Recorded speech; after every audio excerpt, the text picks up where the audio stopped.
Amen. It's all about faith. Hallelujah. And yung merong declaration doon, I am, yung, I am free, I am loved, I am blessed, no? Napakaganda. That is a good declaration. Because if you truly believe in the Lord Jesus Christ, you can really declare those words. And they are indeed true. Kung hindi pa nararanasan sa buhay natin, you will see the power of your tongue, the power of declaration. As you continually to declare it, it will manifest sa bawat buhay natin. Okay? Hallelujah. Sino na po dito yung nakapag-offer ng sacrificial offering? Amen. Amen. Of course, we know that Sister Dorothy is giving a sacrificial offering, and she called it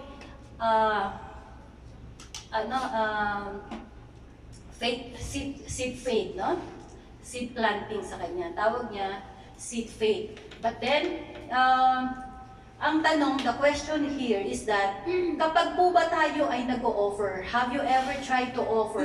Is it because, what is your motivation behind it? Are you offering a sacrificial offering because you have this motivation, no? Or mentality? I have to offer this so that will act upon my situation.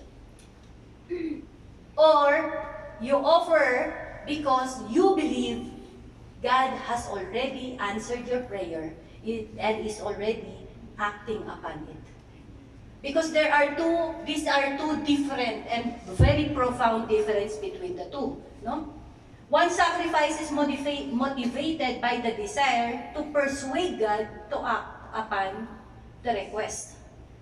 The other is an expression of faith that God has already heard your prayer and is already at work. Magkaiba po, ano? Throughout the scriptures, from the Old Testament to the New Testament, God is not pleased by the size of your offering. God is pleased on the faith behind that offering. See? Kaya po, when you offer, do not look at the size of your offering, but look at the size of your faith. Amen po? Amen. Because a sacrifice offered in faith, it is a declaration, I trust God, I trust His faithfulness, I trust His promises, and God is already working on it. I already received it. That is the way we should have when we offer a sacrificial offering. Okay? Because God is pleased with the sacrifice of faith. Hindi po ba ma-echo ako? Faith honors God because it acknowledges His character. No? It is also a form of trusting His promise and worship Him before the victory. Even before the victory comes, even before the answered prayer, you already believe it. That's why you are offering. Do not be a mentality, I'm going to give a tithes and offering so that God will bless me. No. You are giving your tithes and offering because you are already blessed. And you believe that God has already provided everything para sa'yo. Ready. All you have to do is to stand in your authority, stand in your faith, stand your ground, claim it because it belongs to you. Amen. Amen po. So, okay? In the entire Bible, I've checked. Because I know only like 5 major na mga sacrificial offering that the Lord is pleased. Then I checked, of course, I asked Google, no? And then it gave me 8. More or less 8. Pero I will just speak about 5, yung talagang alam ko na the Lord is pleased with that kind of sacrifice. And you know what? When you are sacrificing anything, you are not actually sacrificing that material things. For example, Sister Dorothy, everyone knows, no? She gave a 10,000 for the building of this church. She doesn't really sacrifice that 10,000. What did she sacrifice? She sacrificed a sacrificial offering of faith. Actually, when we are offering, we are not offering anything but faith. Because kung nakikita nyo, the Lord is looking on the faith behind that sacrifice. Amen? So when you offer, kalas, Lord, ibigay mo na lahat. It is all your faith because the Lord is only pleased dun sa faith. Amen? So meron pong 8 na mga example at ang unang-una ay yung sacrifice ni Abel. Ni Abel, okay? Sinabi doon, God is pleased dun sa kanyang offering because it is offered because of faith. Kaya po tinanggap yung offering niya kesa kay Cain. Because Cain, bagamat nag-offer siya, it was not offered by faith. That's why also Abel is considered righteous because of his faith. The second, sino po? Si Noah. After the flood, Noah offered an altar of worship ng pasasalamat because they were saved. Ang sabi ng Lord, the Lord is pleased at nagbigay pa ng covenant ang Panginoon. No? Ang promise niya, never again He will destroy the earth with flood. So because of that faith, it is the faith, not because of the offering itself, no? At pagkatapos, sino po yung pangatlo? Tingnan natin. Nagana po ba? Naka-on na. Alam niyo, pagka meron pong mga sacrifices, ito ang maganda, when you give a sacrifice of faith, a sacrifice, God remembers it. God never forgets a sacrifice of faith. Kaya po ginawa kong title to na God remembers a sacrifice of faith.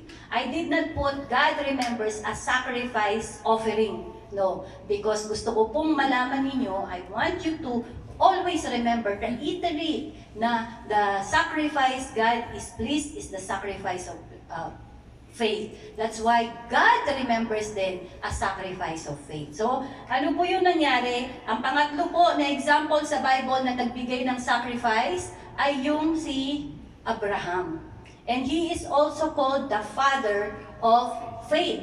Bakit po? Sa timeline, tingnan natin ang timeline niya in Genesis chapter 12, without him knowing when the Lord says, leave your country and I will bless you with a promised land. No? Even without him seeing that place, he believed. He put his faith at umalis nga po siya dun sa kanyang place. Pagkatapos sa Genesis chapter 15, God promised a countless descendants. You will become a father of all nations, even though Sarah is already 89 years old. Even isang anak, wala pa siya during that time, ang promise. But he believed, at ang sabi po ng Bible, it counted him faithful because of his faith. At syempre, nung Genesis chapter 17, though nandiyan na si Ismael, bagamat si Ismael is a son, not because of promise, it is a son of a slave, ang sabi ng Panginoon, bumalik sila in who remembers my message about the Mamre tree, no? The 3 visitors under the Mamre tree, they spoke to Abraham. At ang sabi po ng tatlong visitor, ang sabi po, it is the representation of the Father, the Son, and the Holy Spirit. It's not in the Bible, but no, hindi po yun sinabi siya yun. But it is, they believe, the scholars believe, that is God. So yung tatlong persona, they said, Abraham, next year, si Sarah ay magbubuntis na. Of course, Sarah laughed. Hindi siya naniwala, but Abraham believed. Again, no? Abraham believed. Even sabi ni Sarah, I'm already tigulang na. I'm tigulang na, no? Sobrang tanda ko na, mabubuntis pa ba ako? Ngayon pa, now that I don't have pleasure in having,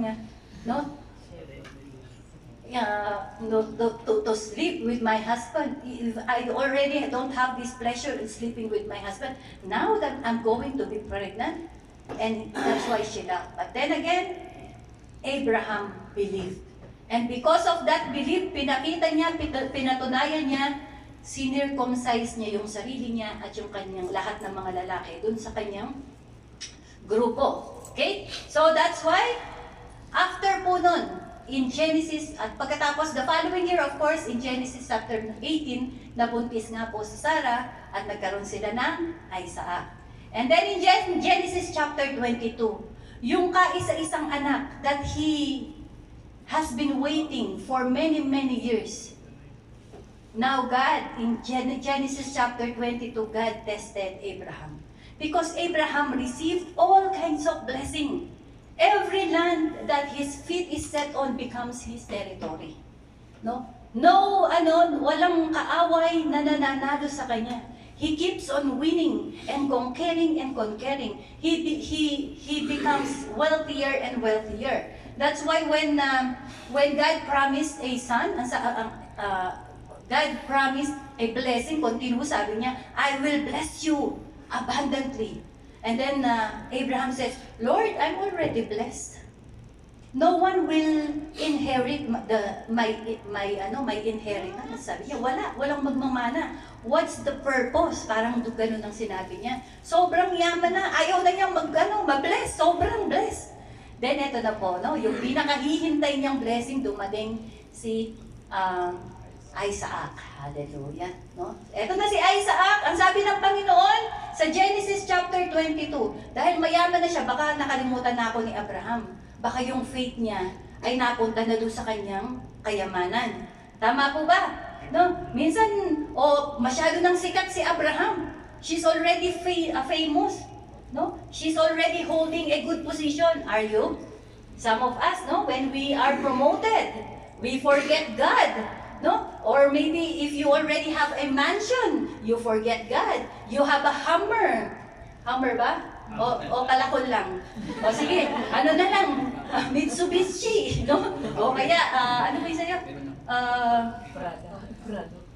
Alin? Ano po yung, BMW. BMW, yung mga ganyan, no? Of course. At pagkatapos, meron ka ng you are already a pastor. You have a lot of members. And you have different churches na tinayo. You forget God na. Here comes God. Same as with Abraham. Here comes God. Okay? Ang sabi niya po sa Genesis chapter 22, verse 1 to 4. So God tested Abraham. Ang sabi niya, some later tested, ilabas ko na po. Tinest niya si Abraham at pagkatapos, ang sabi niya, Abraham, sumagot si Abraham, andito ako, Panginoon. Take your son, sabi niya, your only son Isaac.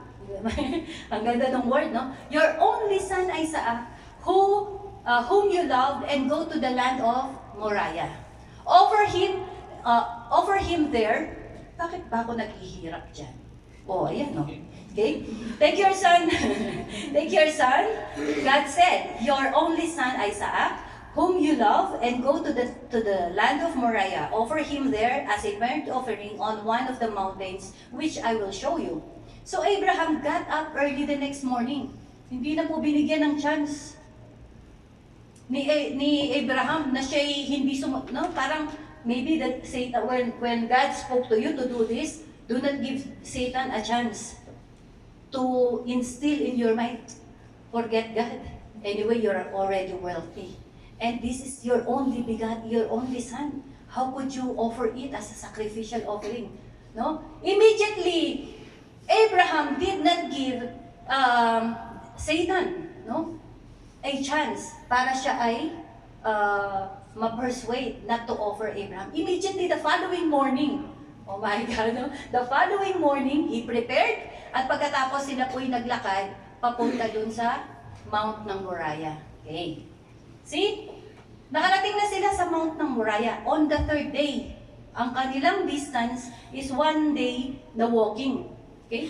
First day, kinausap siya ng Panginoon for the test. Second day, immediately, he obeyed. Sinama yung dalawang servant niya, and pagkatapos pumunta sila doon. On the third day, eto po, this is Abraham's declaration of faith. Bakit po? Sabi niya dito in the verse 5, stay here with the donkey, Abraham told his servant. The boy and I will go over to worship, and then we will return to you. Ano po yung napansin niyo dun sa statement? Ang sabi niya, we will return to you. But it is clear, and he knows, and he is willing to offer Abraham, Isaac, amen? But then, look at his declaration, we will return. We will return. Kasama ko pa rin ang anak ko pagbalik ko. Ayan po yung declaration niya. At pagkatapos, eto na, pin-repair na, umakyat sila, dinala ni Isaac, yung mga kahoy, umakyat sila dun sa bundok na itinuro ng Panginoon. Then, etong sabi ni Isaac, Father, no? Here I am, my son. The fire and the wood are here, said Isaac. But where is the lamb to be burned? Or siguro parang, aray ko, sabi, to be burned. At ang sagot ni Abraham, it is really nice. Sabi niya, God Himself will provide the lamb for the burnt offering. Again, it is another declaration of his faith na bagamat knowing na ang anak niya ang talagang i-offer, but then his faith, God will not take away whatever promise, no? Whatever promise, whatever blessing that He has given me. Yun ang kanyang faith. Kaya po, of course, after nun, pin-repair si Abraham, and when he's about to stab, si Abraham, ano ka ba, Irene? Abraham, Isaac, okay? He prepared Isaac, pinali si Isaac, wala namang kibo si Isaac, sunod sa tatay. Ako pala yun. Ako pala yun. Itinali siya at inalagay dun sa altar of offering. Then when he's about to stab Isaac, ayan ang angel. Ang sabi niya, no, do not touch Isaac. Never lay a hand on Isaac. At eto na po sa 60 ng napakaganda. Because of that faith ni Abraham, because of that declaration na narinig ng Panginoon, nagbigay ng panibagong offering, ipinalit kay Isaac. Tama po ba? Nakasabit pa nga eh. Isinabit pa talaga sa puno. Imagine nyo, napakalawak ng lugar na yun. Bakit yung lamb na yun nakasabit pa sa puno, yung kanyang by the horn? Anyway, sa ibang topic po, may mga biblical meaning po yan siya. But let us focus on this one. Okay, so to make the story short, in 16, because of that faith, no, because of sacrificial offering of faith, hindi po ng offering, no, hindi po yung dahil kay Isaac, no, yung faith niya talaga yung in-offer niya dun sa bundok na yon. Kaya po ang sabi ng Panginoon sa kanya, because you have done this and have not withheld your son, I will surely bless you, and I will multiply your descendants like the stars in the sky and the sand on the seashore. Your descendants will possess the gates of their enemy, and through your offspring, all nations of the earth will be blessed. Because of that offering, all nations of the earth will be blessed. Kaya ikaw, kapatid, you are blessed today because of that offering. Kaya ang title natin, God remembers a sacrificial offering of faith. Sa panahon ngayon, God remembers that offering. Kaya po tayo ngayon ay merong salvation, merong blessing, merong tayong power, meron tayong authority, meron tayong life everlasting. Okay? At ayan po, nilagay ko pala, a sacrificial of faith leads to unstoppable blessing and protection of God extending to many people. Okay. Unstoppable po yung blessing. Hindi lang yon, yung protection niya. Kasi sabi niya, di ba?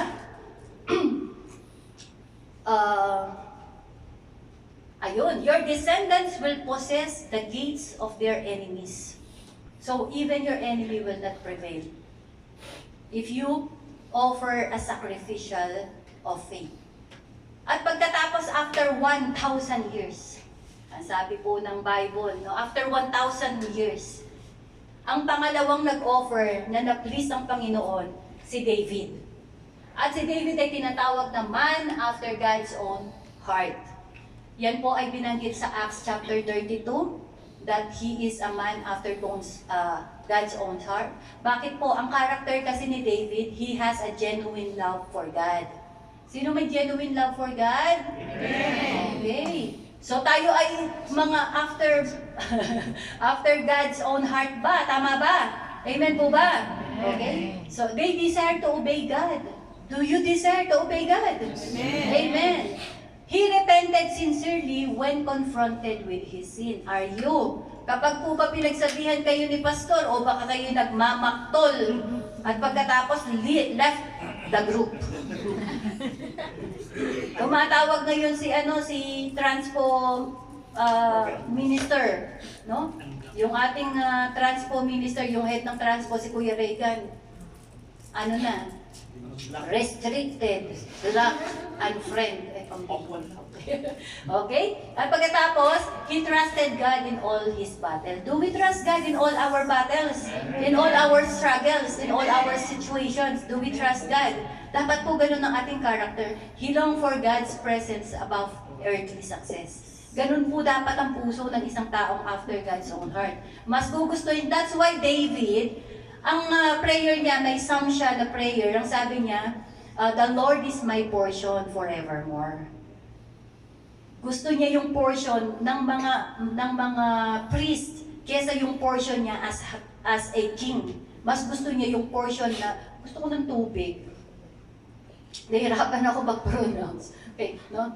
Mas gusto niya yung portion ng mga priest kesa dun sa portion niya as a king. Yeah. The Lord is my portion. Okay, bagaman, ito yung character ni David na genuine ang love niya sa Panginoon, willing siya to obey the Lord, he repented easily, and then so on and so forth.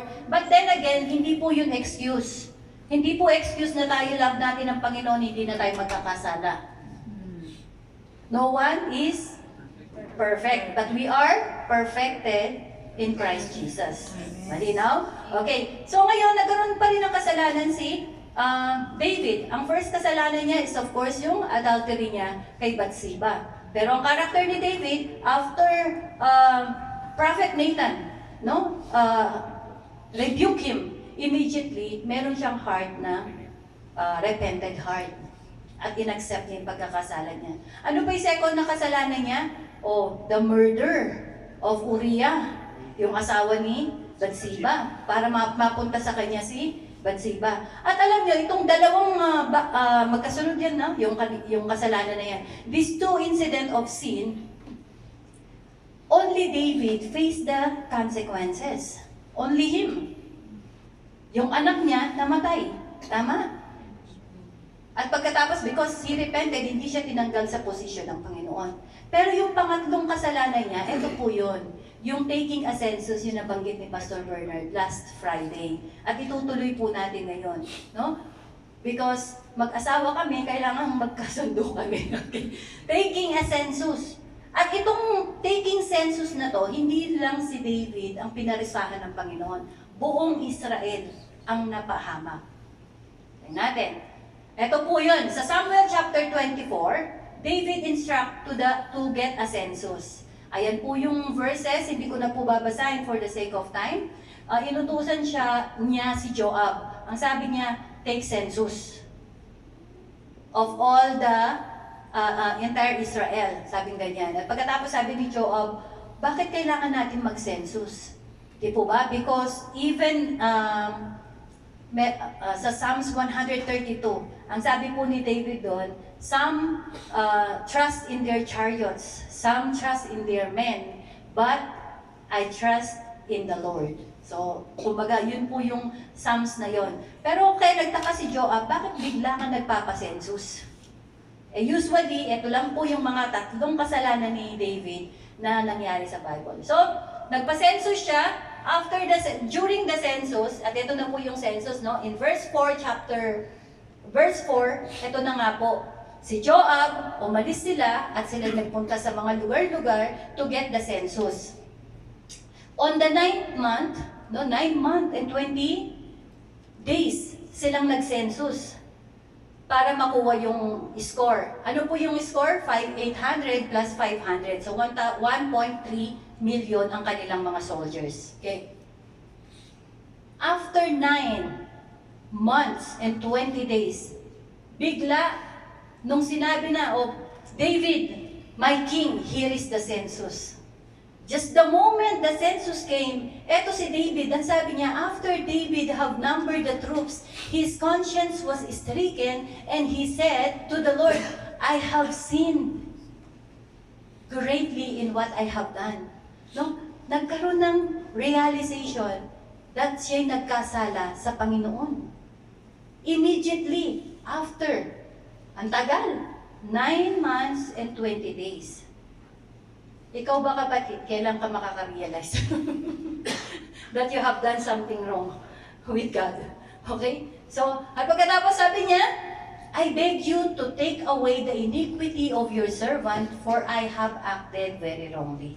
Immediately, may repented heart siya, no? Na-realize niya mali siya. Walang nagsabi sa kanya, but he realized na mali siya. Kasi nasa kanya yung presensya ng Panginoon, di po ba? The presence of the Lord is with David. So there is this conviction. At naalala niya, nagkamali siya sa Panginoon. Immediately, he repented. Bakit after repented, may judgment pa? Akala ko ba, kapag ka nag-repent ka, wala nang judgment? Wala nang consequences dapat, di ba? Pero tingnan po natin. Immediately, ngayong araw, nag-repent si David the following day. Okay? When David got up in the morning, the following day, the word of the Lord came to God, the prophet. At pagkatapos, ito po ang sabi niya, go and tell David that this is the Lord says, I am offering you the 3 options. Sorry po, excuse me. Ano nga ang inis mo?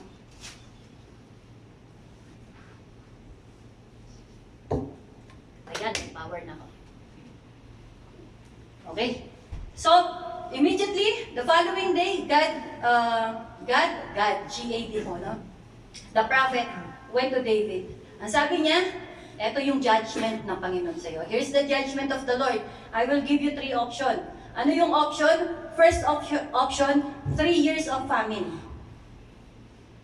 Second option, 3 months of fleeting the pursuit of the enemy. Third option, 3 days of plague. Okay? Tingnan po natin, nilagay ko po kasi yung cross-reference sa 1 Chronicles chapter 21, verse 7 to 13. Doon nyo po makikita, nung sinabi ni God sa kanya na piliin mo, 3 years ba of famine? Sabi ni David, I will not choose 3 years of famine because I will be under the mercy of another country for food. Tama? For 3 years, you are under the mercy. Hindi pwede. Mapapahiya siya. Tama po ba? At pagkatapos, okay, 3 months of fleeting from pursuit. 3 months kang hahabulin ng kalaban mo. At pagkatapos, ang sabi ni David, no, di ko yan tatanggapin. 3 months ako in the mercy of my kaaway. No, sabi niya. At pagkatapos, 3 days of plague. O, ito yung tinanggap niya. Etong maganda. Ang sagot niya, bakit pinili niya yung pangatlo?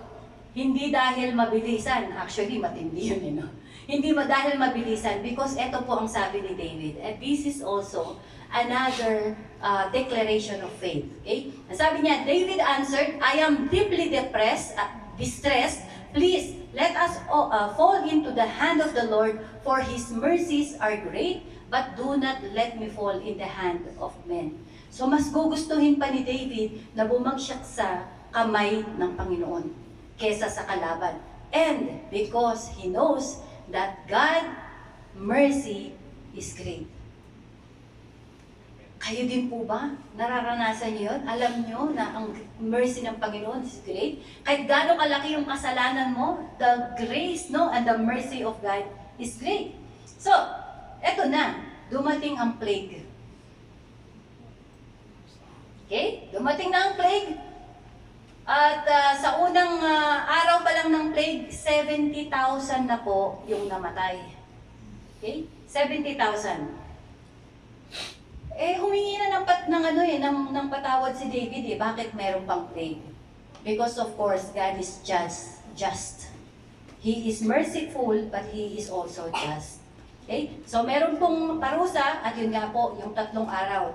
On verse 16, but when the angel stretched out his hands to destroy Jerusalem, the Lord relented the calamity and said to the angel who was destroying the people, enough!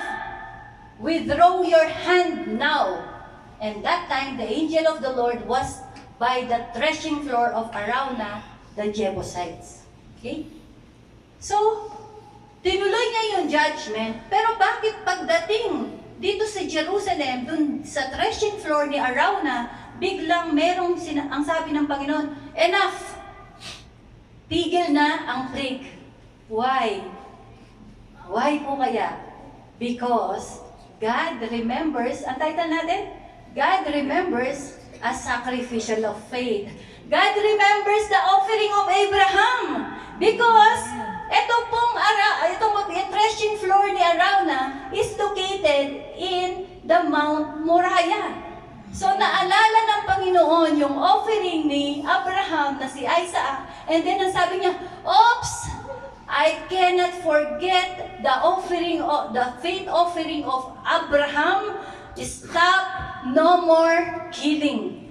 Now, after the judgment, I am imposing now grace and mercy. Amen. Hallelujah. Sabi ko, wow, Lord, ang ganda. So, then, when David saw the striking, nakikita ni David, of course, no, na namamatay yung nakakabalita sa kanya. At pagkatapos, eto ulit ang sabi ni David, hindi pa niya alam na pinatigil ng Panginoon because the Lord already relented. David doesn't know it yet. Eto pong ginawa ni David, eto yung character dapat ng mga pastor. Hindi natin hahayaan na magkamatayan o magkawalaan ng mga kapatiran o magkaawayan. Sabi po dito, when David saw the angels striking down the people, he said to the Lord, surely the shepherd have sinned and acted wickedly. But these sheep, what have they done? Please let your hand fall upon me and my father's house. See? Yung character niya, he's humble to take all the punishment instead of the whole Israel. Following, at pagkatapos, ang sabi po ni God, si God bumalik sa kanya, ang sabi niya, offer, ay offering dun sa threshing floor ni Arauna. Because God, ibig sabihin si God na prophet, already knew, dahil kausap siya ng Lord, ang mga prophets ang kausap ng Lord. So, si God alam niya na tumigil ng Panginoon. God already relented. And the Lord mismo, nagsabi kay God, sabihan mo si David mag-offer doon. As a remembrance ng offering pa rin. So, pumunta po si David at pagkatapos, sinabi nung salubungin siya na Arauna, ang sabi niya, bakit niyo po ako pinuntahan? Sabi niya, gano'n kasi ako isang Jebusite. Ako isang mahirap lamang at hindi ako Hudyo. Amen? Pero po, ang sabi niya, so that I may have built an altar to the Lord so that the plague upon the people may be halted. Okay, si Arauna po, binigay niya ang lahat sa kanya, kunin mo ng libre, but then, ang sabi ni David, I insist on paying a price, for I will not offer to the Lord, my God, burnt offering that cost me nothing. So this is not about the cost, it is about the faith of David, na yung mercy ng Panginoon is great. That's why his offering cannot be cheap, kasi yung mercy ng Lord ay ganun kalaki. Okay? At pagkatapos na po, binili niya yung threshing floor, yung place na yon at saka yung mga burnt offering for 50 shekels of silver. At alam po natin ano yung number 5? 50, 500 meaning grace. So the grace of the Lord ang siyang dinideclare ni David. I am buying it for 50 because it is the grace of the Lord ang siyang makikita ko sa lugar na ito. See? Then, the Lord answered on behalf of the land. Bakit ganon? No? Ang sabi niya, then the Lord answered the prayer on behalf of the land, and the plague upon Israel was halted. He didn't say on behalf of the offering. It says on the behalf of the land, because that land is already marked by the offering of Abraham. Okay? At bakit po threshing floor? Of all the places, bakit doon? Alam niyo yung threshing floor? Yung parang kiskisa ng bigas. Okay? Because the threshing floor was a place where grain and chaff is separated. Yung, anong tawag sa Tagalog nun? Yung ipa. yung ipa at saka yung pinakabutil ng bigas, pinaghihiwalay. Okay? The grain represents our faith. And then, yung shaft represents self-confidence because David had his confidence dun sa number ng kanyang troops, sa number ng kanyang kayamanan, siguro sa fame niya, and so on and so forth. Eh baka tayo, ano naman ang ating pinagmamalaki ngayon? What is the shaft that we have? Self-confidence, yung pride, sinong prideful? Self-sufficiency, reliance on personal wisdom, ability, achievement, or resources. Ayun ang gustong ihiwalay ng Panginoon. Faith at saka yung self-reliance mo. So, threshing floor represents a separation of self-reliance from God reliance. So, kanino ka nagre-rely ngayon? Yung capability mo or dun sa capability ng Panginoon? Kaya po pala dun sa threshing floor nangyari. When the shaft of pride is blown away, the grain of genuine faith remains. Kaya meron palang testing na nangyari dun sa threshing floor to separate yung trust ni David sa sarili niyang kakayanan at mag-rely siya totally sa ating Panginoon. God does not take away our abilities. Amen? Hindi po porke ikaw ay naging Kristiyano, ikaw ay nag-a-attend dito, God would like to take away your ability. No. He takes away only your confidence in the abilities so that your confidence will be in Him alone. Hindi po sa katalinuhan natin, hindi sa kakayanan natin. Amen? So, ngayon po, it represents separation. Ito, spiritually, it represents separation, purification, sanctification, judgment, and restoration. Kaya pala pinili ng Panginoon yung threshing floor. At bakit dun sa Jebusite area?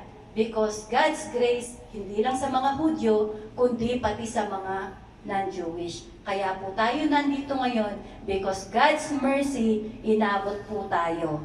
Because of that threshing floor of the Jebusites around na. Okay?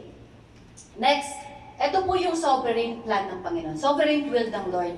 Kasi kung mababasa natin sa verse 1, sabi niya, again, the anger of the Lord burned against the Israelites. Actually, nagalit siya sa mga Israel, hindi naman talaga kay David. No? Pero, ang sabi dito, he stirred up, ang Panginoon ang siyang nag-stir up kay David para maggawa ng census. Bakit ganun ang Lord? Napatanong po ba kayo? Kasi, yung pong ating cross-reference sa 1 Chronicles chapter 21 verse 1, si Satan talaga ang siyang nag-udyok kay David na mag-census. Okay, sabi niya, then Satan rose up against Israel and incited David to take a census of Israel. So ano yung sovereign will ng Lord? Because God has a plan na mapabuti ang buhay ni David at masagot yung prayer ni David, yung plano ng kaaway na masama para kay David, para ibagsak si David at ang Israel, ito-turn ng Panginoon into good. Paano nangyari? Ito po kasi ang prayer ni David. Ito yung prayer niya sa Psalms 132. I will not enter my house or get into my bed. I will not give sleep to my eyes or slumber to my eyelids until I find a place for the Lord, a dwelling for the mighty God or mighty one of Jacob. Ang plano kasi ni David, palagi siyang naghahanap ng proper place to rise up o build the temple. Okay? Ngayon, ito yung puso niya. Alam ni Satanas, alam ni Satan, na ito yung plano niya na mag-build ng temple. I have to stop this.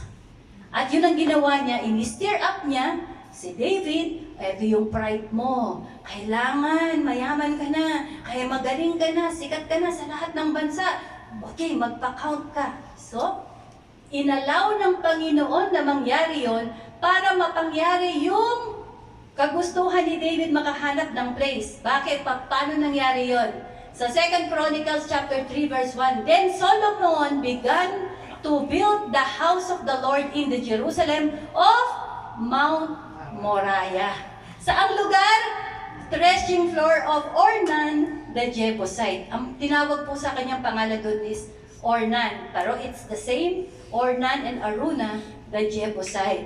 Amen? Kaya po yung plano ng kaaway minsan, ginagamit para tayo sirain, pero ang Panginoon, ito-turn niya into something good and something great. Amen? Kaya po nagkaroon tayo ng temple. Okay.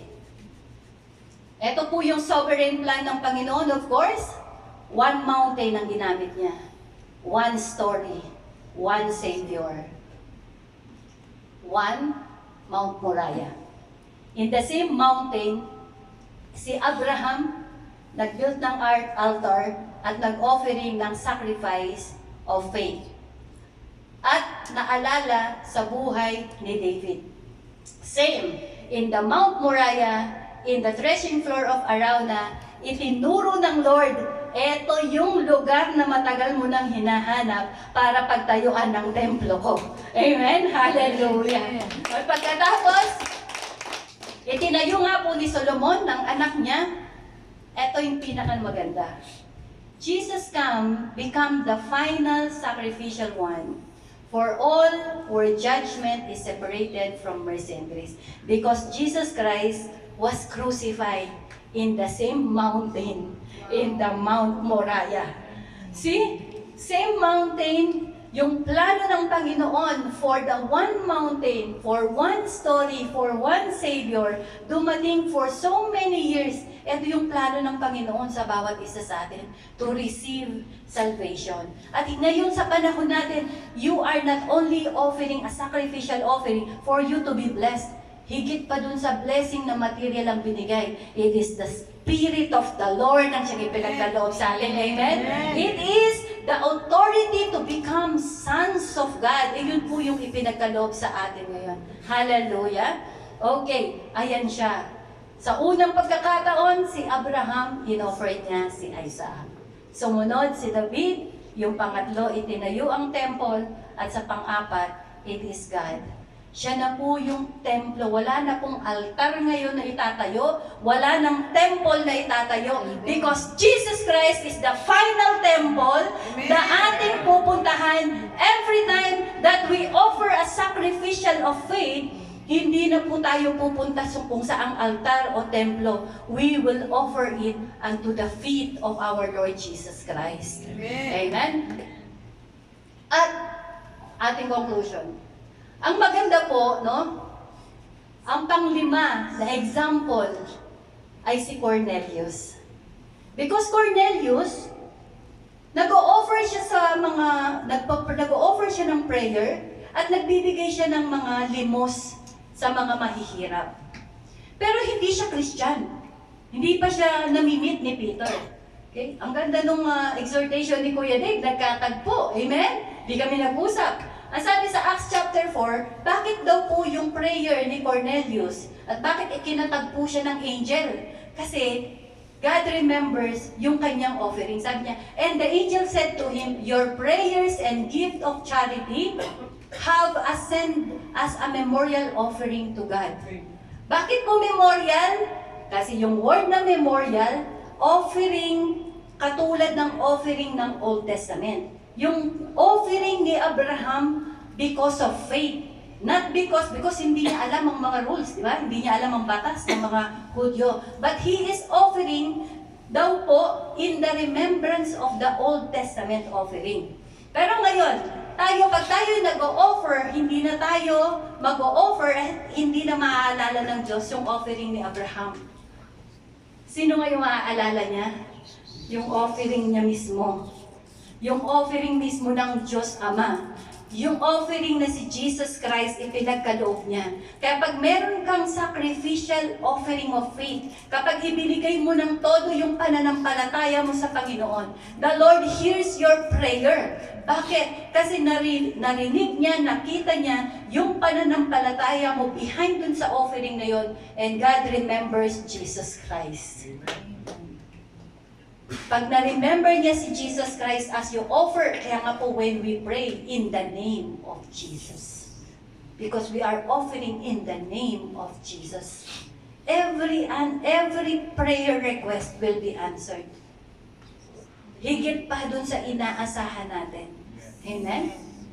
At pagkatapos, ang importante pa dito, ipinapakita po ng message natin, no? Bakit threshing floor? Because instead na tayo tumanggap ng parusa, because judgment meets mercy. At dun sa cross of Calvary, judgment is given to Jesus Christ. Na imbes na po tayo yung tumanggap ng judgment because of all our iniquities, lahat ng ating transgressions, lahat ng ating mga kasalanan, no? Hindi po tayo ang tumanggap, it is Jesus Christ. That is judgment. After judgment, eto na ang ating Panginoon, ang Diyos Ama, giving the mercy. Amen?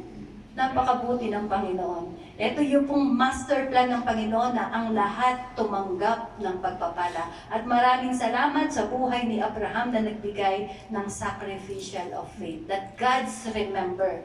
But in our time, God doesn't remember that sacrificial faith of Abraham. But remember yung sacrificial faith ni Jesus Christ para sa atin.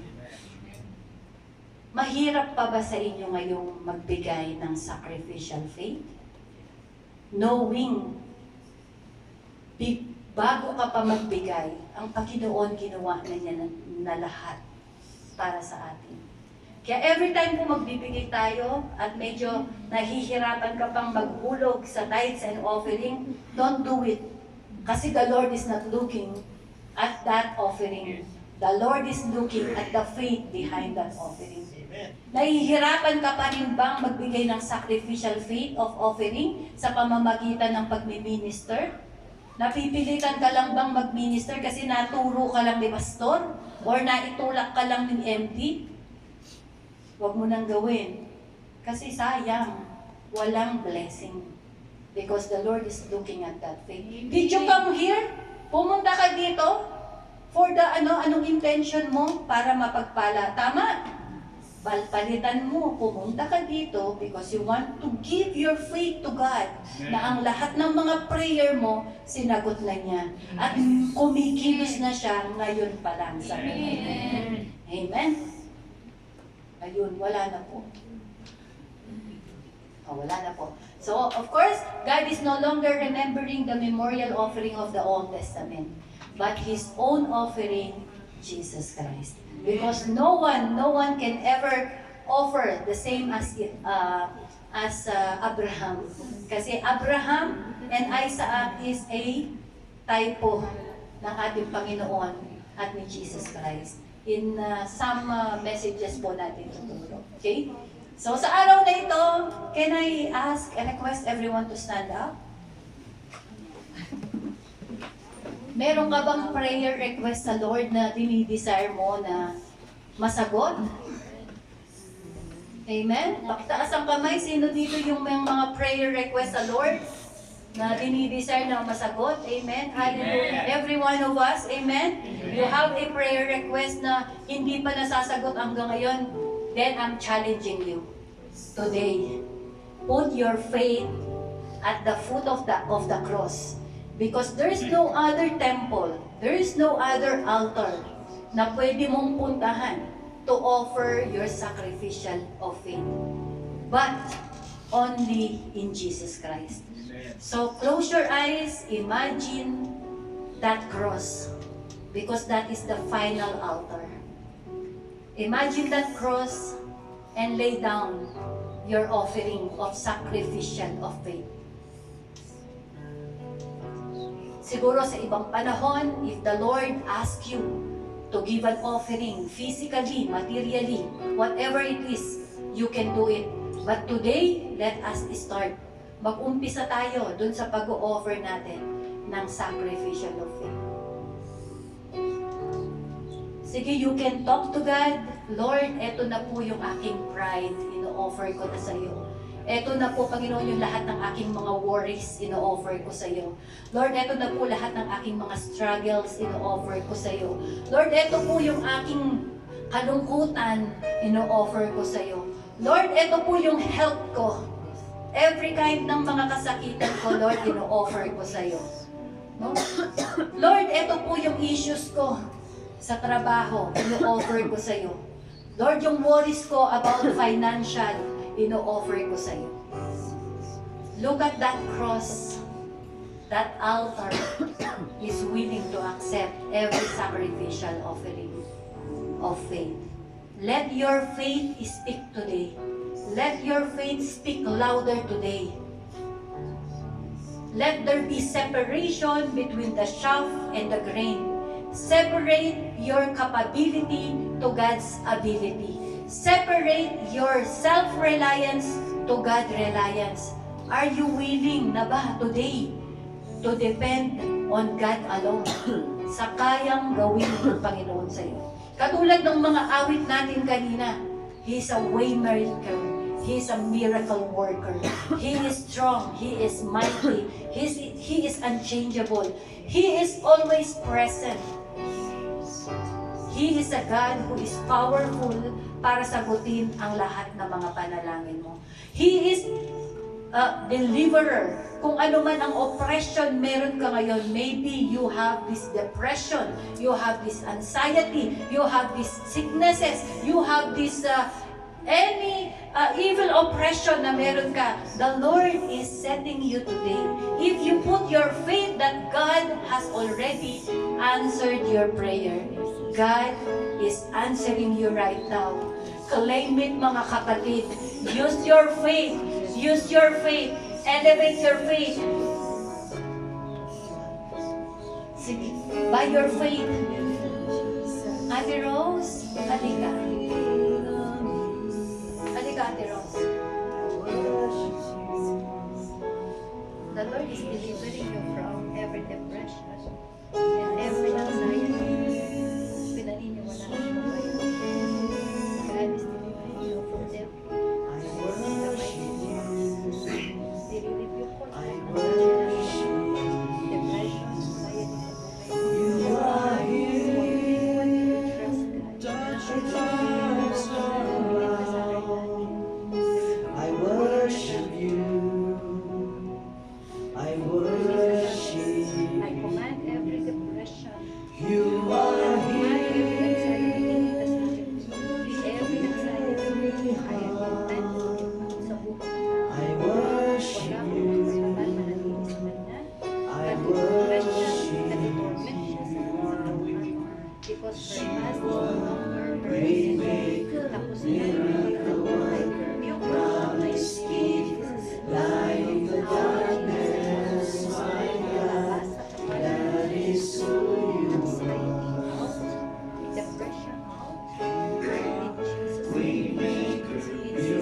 Lord, maraming salamat po, Panginoon.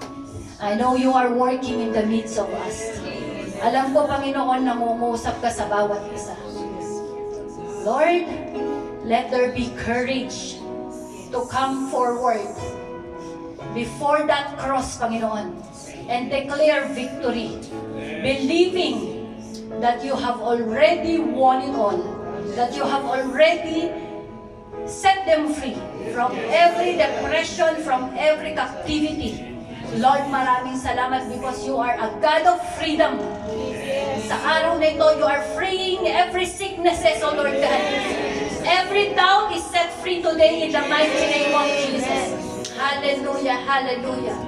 Lord, alam ko, Panginoon, that you are at work. You are at work, Lord God. The power of the Holy Spirit is manifesting, O Lord. Hallelujah, hallelujah. Maraming salamat. We will continually to declare and proclaim victory. Katulad ng declaration ni Abraham, we will return. Babalik kami ng anak ko. Ganon din ang maging declaration natin sa araw na ito. I am victorious in Christ Jesus. I am an overcomer in Christ Jesus. My sickness is healed in Jesus' name. Hallelujah. I am free, I am free, I am free in Jesus' name. I am free, I am free, I am free in Jesus' name. I am loved in Jesus' name. I am loved in Jesus' name. I am accepted in Jesus' name. This is the declaration that we have to have in our life. Hallelujah. Hallelujah. Hallelujah. Hallelujah. Hallelujah. Lord, salamat po. Hallelujah, Lord. Maraming salamat po. Hallelujah. Let us continually. So, Lord, indeed, O Lord, you never stop.